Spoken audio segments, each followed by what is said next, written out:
panibagong episode ng ating vlog. Sa araw na ito, tatalakayin natin ang isang mahalagang konsepto at edukasyon. Panaliksik. Ang heuristiko. Ano nga ba ito? Paano ito gagamit sa ating pang-araw-araw sa buhay natin? Tara, alamin natin. Heuristiko ay nakasasalitan rin ng heuristic na ang ibig sabihin ay upang magsimpo, upang matutunan sa madaling salita.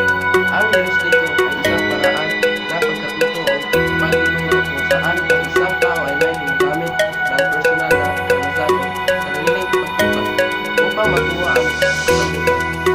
Imbis na spoon feeding, hinayaan ang isang tao na hanap ng solusyon gamit ang kanyang sariling kakayahan. Bawa, eskwelahan ang gusto ay bigay madaling sagot sa isang problema o matematika. Ang guro ay magbigay ng mga tools para matulungan ang estudyante na mapag-isip at hanapin ang sagot. Ang pamamaraang ito ay hindi lamang magpapatalas ng isip, kundi nagpapalawak din ang kakayahan sa kritikal na pag-iisip. Halimbawa, isipin natin ang simpleng gawain tulad ng pagluluto. Bago ka luto, maaari ka magkamali sa simula. Kung maaari masunod ang iyong pagkain. Pagkuhanin sa lata. Pero habang ginagawa mo ito, ang ulit-ulit, nakatuto ka sa iyong pagkakamali. Hindi masabak sa ika. Yan ang listening learning. Kapag gumagawa ka naman ng research para sa project o assignment, gumagamit ka rin ng heuristiko. Naghahanap ka ng impormasyon, nag-iimbestiga at sinasaliksik ang mga sagot sa mga tanong na meron ka.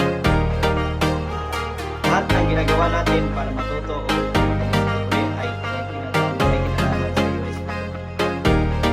Pagtanong, pag-usawa, kahit simpleng pagsubok ng pag-aaral, tulad tayo ng heuristics. Hindi ibig sabihin na palaging tama ang heuristiko. Minsan nag-iisa ito ng bias o nagkamali sa ating pagdesisyon. Halimbawa, kapag nag-assume tayo na dahil maganda ang pagkising ng isang produkto, maganda rin ang realidad nito. Tinatawag itong ability heuristics na maasa tayo kung ano ang mas mabilis nating naalala o nakikita. Ang heuristiko ay isang mabilis at praktikal na paraan ng pagdesisyon. Pero kailangan natin maging maingat dahil hindi palaging eksakto ang mga resulta nito. Kaya sa susunod na kailangan mong magdesisyon, tandaan gamitin ang heuristiko na may tamang balanse ng pag-iisip.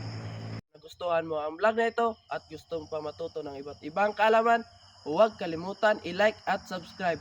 At ako nga pala, si Luijan B. Panayag. At ako naman po, si Wilper Jan Bidad. At ako naman po si John Mark A. Manos. At ako naman, si EJC Sumili. At lagi nating tandaan, ang kalaman ay buhay na kailangan nating tuklasin.